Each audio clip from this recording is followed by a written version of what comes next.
कोणालाही आपल्याला नावं ठेवायची काही आवश्यकता नाही आहे. तुम्हाला जावं असं वाटत नाही, नका जाऊ. 2 नवरा बायको होते. पती नास्तिक होता, पत्नी आस्तिक होती. मग एका दिवशी कीर्तन, रात्री सुटायला वेळ होतो. ती म्हटली मला आणायला या. आता ती मूर्ती मानली नाही, पण ही मूर्ती मानली ना. या मूर्तीला सोडून काही संसार होतोय का? काय माझ्या ओळखीचा होता, आमची गाडी नसताना तिथे. अहो काय म्हटलं, आत दिसत नाही. नाही म्हटलं आपल्याला त्यातलं काही जमत नाही, आमची बायको आतमध्ये होती. म्हटलं तिला आणायला आला तेही काही कमी नाही. नाही ते तिला जर म्हणलं असता तुझं तंगड तोडून टाकीन गेलीच कीर्तनाला, तर मग पुढे काय करता. असेही आहेत. माझ्या परंपरेमध्ये असे बघितलेले आहेत. पंढरीची वारीच अंधश्रद्धा आहे, भजन करणं हे अंधश्रद्धा आहे, देवळात जाणं हे अंधश्रद्धा आहे. तर मी म्हणेन तू अंध आहेस. नवऱ्याला सांगणारी सातारला आमच्या बायको बघितली, कीर्तनाला जाल तर मी विहिरीत उडी घेईन. दोन्ही बाजूनी आहेत. पतीला विरोध करणारे, पत्नीला विरोध करणारे. लक्षात घ्या, विरोध करायचा तिथे करावा, नको तिथे जाऊ नये, पण पाहिजे तिथे जावं, नाही का. अहो आम्ही काही चुकीच्या मार्गाने जात नाही. माऊली जिथे गेले तिथे गेलो, नाथ जिथे गेले तिथे गेलो, तुकोबाराय जिथे गेले तिथे गेलो, नामदेव रायाने ज्याला दूध पाजलं तिथे गेलो. तुम्ही म्हणाल असं कुठे देव दूध पितो का? तुझ्या हातून तुझं पोरगं दूध पित नाही तर देव कुठलं पिणार? राम बरवा, कृष्ण बरवा, गोविंद बरवा, बाई हो. एक सांगू का, बर्व हे स्वरूप पांडुरंगाचं आहे, बर्व हे स्वरूप श्रीहरीचं आहे. बर्व म्हणजेच देव. म्हणून बर्व्याच्या मागे लागलोय, नामी सुखाच्या मागे लागलोय. कशा करता आला? त्रास व्हावा म्हणून आला नाही. मी का कीर्तन करतो, तुम्ही का कीर्तनाला येता?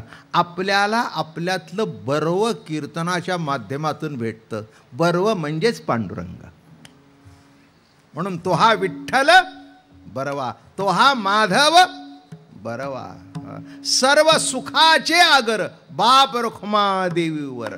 म्हणून लक्षात घ्या, असा हा सगुण परमात्म्याचं दर्शन. एक सांगतो, कितीही निर्गुणाची चर्चा असली तरी सगुण परमात्म्याचं दर्शन झाल्याशिवाय समाधान नाही. काय म्हटलं? काय कशा करता सांगितलं? मग तिने सांगितलं, हे बघा, कल्पनेत पुरण आणा. कल्पनेत ती लाठी आणा, मग त्याच्यात घाला. कल्पनेत म्हणला, काय कल्पनेत चालतं का? प्रत्यक्षात पाहिजे. मग कल्पनेत देव चालतो का निर्गुण? म्हणली हुशार झालीस. म्हणले तुमच्यासारखा आडमुठ भेटल्यानंतर हुशार व्हावंच लागतं. याच्यापेक्षा बायका सध्या जास्ती बोलतात. मी कीर्तन म्हणून सौम्य बोलतोय, तेव्हा असं म्हणायचं काही कारण नाही. बायका आडमुठ म्हणतात का? आडमुठ म्हणतात नाही, आडवा उभा घेतात त्याला. आडमुठ म्हणण्याचा भाग निराळा. काय म्हटलं मी? मोठी गंमत आहे. कशा करता सांगितलं? पुरणपोळी कल्पनेत चालत नाही, लग्न कल्पनेत चालत नाही, मुलं कल्पनेत चालत नाही, झोप कल्पनेत चालत नाही, हे प्रत्यक्ष लागतं. तसं देवसुद्धा कल्पनेत चालत नाही, त्याचं सुद्धा प्रत्यक्ष दर्शन व्हावं लागतं. अवघे ब्रह्मरूप रीता नाही ठावे, सत्य आहे. पण पूजा करण्याकरता प्रतिमा बसवावीच लागते. हे बघा, गणपती बसल्यावर काय मजा असते. काय पुणेकरांना गणपतीबद्दल काय सांगायची गरज आहे का? सध्या तर ठिकठिकाणी गणपती, घरात गणपती बसवत, काय मुलं बिलं त्या दिवशी जाणजा चुका करता चुका करता. काय रे बंड्या, कुठे निघालास? येतोस का? लाज वाटते का? म्हटलं घरात गणपती बसला आहे, निदान 3 दिवस तरी खाऊ नये. भाग्यवान गणपती, भाग्यवान बसवणारे, आणि भाग्यवान ज्यांच्या घरी तो बसतोय, नाही का. माणसं गणपती बसवण्याची जेवढी वाट बघतात त्यापेक्षा लवकर केव्हा जाईल याची वाट जास्ती बघतात. ते म्हणतो कोणी भानगड करतो. कशा करता सांगितलं? कितीही जरी गणपती कल्पनेत असला तरी प्रत्यक्ष बसवल्याशिवाय, आता या दगडूशेठ हलवाई गणपतीतर्फे हा महोत्सव गेली माझं तरी 26 वर्ष आहे न चुकता, एक महिना कार्यक्रम झाले. कल्पनेत पुरणपोळी आहे, जी कल्पनेत आहे ती निर्गुण आहे. कल्पनेत राहून जमतं का ताटात यावी लागते. नवरा बायको दोन होते, एक निर्गुण नवरा निर्गुण उपासक, बायको सगुण उपासक. तेव्हा रोज वाद व्हायचे, काय ते देव मांडून ठेवलायस, काय बसलीस आणि काय आरती करतेस, काय आरती करतेस, काय विठ्ठल विठ्ठल करतेस आणि टाळ आणलाय जाऊन पुन्हा आणखीन, डोकं उठतं आमचं. ती म्हणली तुमच्या बोलण्याने उठतं, त्यापेक्षा टाळाने उठतं माझं. काय समजून आयुष्यभर किती उठवलं डोकं माझं. देव निर्गुण, काय सगुण. एक दिवस म्हणला आपल्याला पुरणपोळी कर.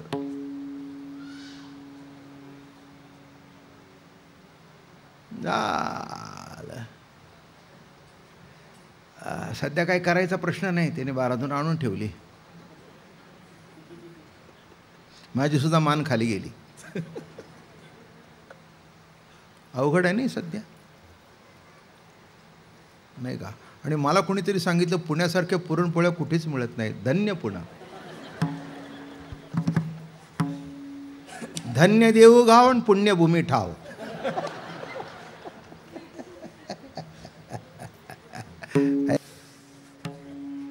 काय अनुभव आहे तुमचा?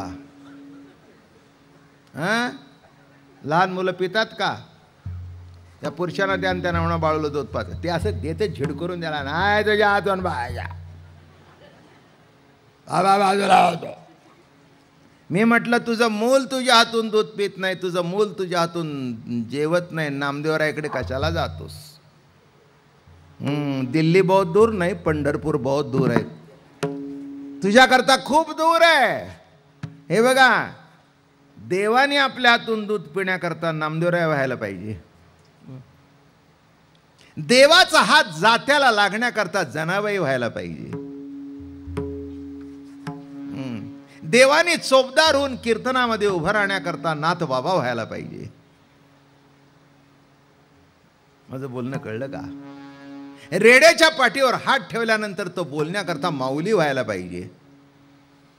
कोणी म्हणतील आम्हाला पटलं नाही, मी ते सांगतोय, पटलं नाही तर कोणचाही आग्रह नाही. मी आयुष्यात कधी कोणाला माझं मत लादलं नाही. आता बघा इथे काही कोणाला आमंत्रण दिलंय? जवळजवळ भरलं बघा. कोणाला आमंत्रण दिलंय? नुसती एक माहिती दिली की नाही, कार्यक्रम आहे की माणसं येतात, ज्यांना आवडतं ते येतात. नाही का काही काही म्हणतात हां निघाले आमच्या आता बाबा महाराज आले. माझ्याकडे एक चांगले व्यक्ती येते, त्यांच्या घरात त्यांची मंडळी मुली वगैरे कोणी येत नाहीत, पण ते येतात. हां डॅडी आता हा तुमचे बाबा महाराज आले, म्हणजे आता तुम्ही काही संध्याकाळी भेटणार. ते म्हणले बाई महिन्यातून आयुष्यातून वर्षातून एक दिवस मिळतो, आयुष्य आहे जरा भोगू दे आनंद. माझं बोलणं कळलं का? ज्याला आनंद मिळतो त्याने घ्यावा. कुणाला दारू पिऊन मिळतो, कुणाला जुगार खेळून मिळतो. मग सात्विक वृत्तीतून जर आनंद मिळत असेल तर का घेऊ नये? नाही का? आम्ही काय तुमची बाटली हिसकून घ्यायला आलो नाही, पण पिण्याने तुमचं नुकसान होईल एवढं सांगण्याकरता कीर्तन आहे.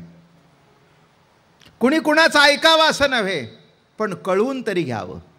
तसं वारकरी संप्रदाय हा विचार प्रधान आहे, तसा आचार प्रधान आहे, आणि म्हणून 1000 वर्ष टिकून आहे.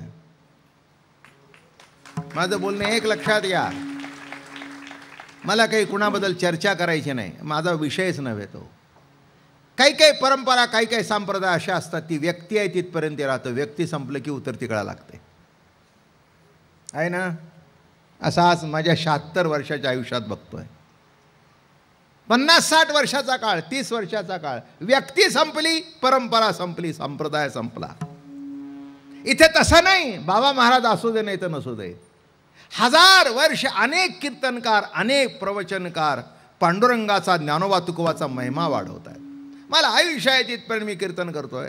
असं आहे का मी म्हणेन की माझ्यासारखा दे सोडून, ज्ञानोबा तुकोबाची ताकद इतकी आहे, रेडा बोलवला तर या बाबा महाराजाची काय किंमत आहे,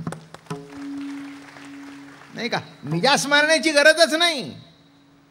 एक सांगतो, जीवनामध्ये अहंकार आला की तुम्ही संपला. माझं बोलणं कळलं? मग अर्जुन असला तरी का, उद्धव असला तरी, अर्जुनाला सुद्धा अहंकार झाला. त्याला असं वाटलं माझ्यासारखा कोणी नाही, माझ्यासारखा भगवत भक्त कोणी नाही, असं अर्जुनाला वाटलं. देव आणि अर्जुन रस्त्याने निघाले होते. रस्त्याने निघाल्यानंतर एक ब्राह्मण तिथे उभा होता, सात्विक होता. कोणाची हत्या होऊ नये म्हणून हिरवा चारा सुद्धा खात नव्हता, सुकलेलं गवत खात होता, शुष्क गवत खात होता, आणि हातानं मात्र तलवार होती त्याच्या. गमतीची गोष्ट आहे, हातात अशी तलवार घेऊन उभा राहिला. भगवंताने अर्जुनाने विचारलं, भगवंत हे काय भानगड आहे? अरे म्हणले, मी तुझ्याबरोबर आहे, मला तरी काय माहिती भानगड काय आहे. तर म्हणले, दिसतो तो सात्विक. नाही, सात्विक माणसाच्या हातात तलवार बरी दिसत नाही. बाबा महाराज जर उद्या इथे तलवार घेऊन बसले, ते म्हणाल बाबा महाराज काही येड बीड लागले का, विणा सोडून ही तलवार कशाला? काय अहो, विणा सोडून ही तलवार कशाला? ज्यांच्या हातात शोभावी वीर आहे, शूर आहे, रेर आहे, तिथे शोभून दिसते. वारकऱ्याच्या खांद्यावर काय पाहिजे? विणा. हा तर म्हणले इतका सात्विक दिसतो आणि तलवार घेऊन उभा आहे, काय भानगड आहे? भानगड बिनगड काही नाही म्हणले. मला विचारण्यापेक्षा त्याला जाऊन विचारते. गेलं, दर्शन घेतलं. म्हणले, महाराज ही काय भानगड आहे तुमची? इथे तर तलवार घेऊन उभा, ही काय भानगड आहे? काय म्हणले, हे बघ, मी त्या नारद्याची वाट पाहतोय. अरे बा, चौघाची वाट पाहतोय, केव्हा येतात आणि केव्हा कापून काढतो. त्या नारद्याची वाट पाहतो म्हणे. त्याला काळ कळत नाही, वेळ कळत नाही. देव झोपलेला असता तरी काकडा करतोय. देवाला झोपून सुद्धा देत नाही. कारण का? सतत भजन, याचा विणा बंदच नाही. त्या देवाला झोपून देत नाही. झोपावंसं वाटलं तरी रात्री 12-12, कारण याला जागर करायचा असतो. त्या नारद्याची वाट पाहतोय आणि त्याला सांगतो, अरे काय, जरा थोडंसं भजन कमी कर ना, देवाला झोपू दे ना. काय? हां, जरा झोपू दे ना. कळलं एक तरी. दुसरं कोण आहे म्हणे? दुसरं कोणाची वाट पाहत आहे? तर म्हणाले, दुसरी त्या प्रल्हादाची वाट पाहतोय. काय म्हणले, माझ्या देवाला अग्नीत उडी टाकायला लावली, स्वतःचा महिमा वाढून घेतला आणि माझ्या देवाला अग्नीत उडी टाकावी, काय आला तर असं. बरं म्हणले, अजून कोण तिसरं? तिसरी ती द्रौपदी म्हणे. माझा देव जेवायला बसला होता, त्याला ताटावून उठवला तिने, ताटावरून जेवायला बसला होता, हाक मारली, दुर्वासाला हाक मारली, धाव देवा, धाव देवा, घास टाकून दिला आणि माझा देव धावत गेला तिच्याकडे. बरं, पुन्हा म्हणाला भूक लागली आहे, तर काय द्यावं? तर स्वतःच्या ताटाला लागलेलं खरकट पान दिलं आणि त्यांनी खाल्लं. तिची वाट बघतोय. चौथा कोण? चौथा म्हणले तो अर्जुन.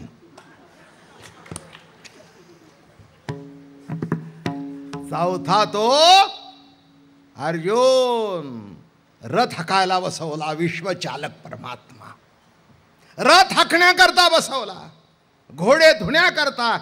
युद्ध झाल्यानंतर यांनी झोपावं आणि माझ्या देवानी खरारा मारावा, घोडे साफ करावे, रथ साफ करावं. या चौघांना येऊ दे. अर्जुन म्हणला, पाठवून देतो. आणि मग अर्जुनाचा अहंकार संपला. कळलं का? त्याला वाटलं हा किती मोठा देव आहे. तर तुमच्या माझ्यासारखे काय अहंकार करताय? मी भक्ती करतो हेही अहंकार करू नका, मी भजन करतो हाही अहंकार करू नका, मी कीर्तन करतो हाही अहंकार करू नका. आता चातुर्मास झाला ना, आम्ही उपवास करतो. बोर्ड लावा चौकात. अरे उपवास कशाला करतोस? उपवास आहे याची प्रतीती घे. उपवास शब्दाचा अर्थ काय? उपवास, भगवंताचा वास माझ्याजवळ आहे याची प्रतीती झाला उपवास.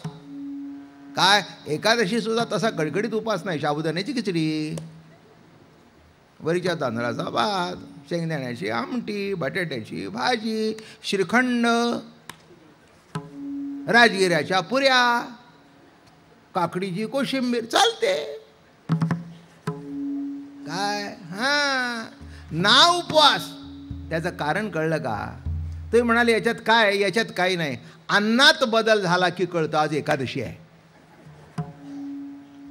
नवरा ऑफिसला गेला, तो सगळं डोक्यातून गेलं होतं. डबा उघडल्यावर खिचडी, अरे म्हणलं आज एकादशी, आज आपल्याला कीर्तनाला जायचं आहे. म्हणजे खिचडीकडे बघून का होईना एकादशी आठवली.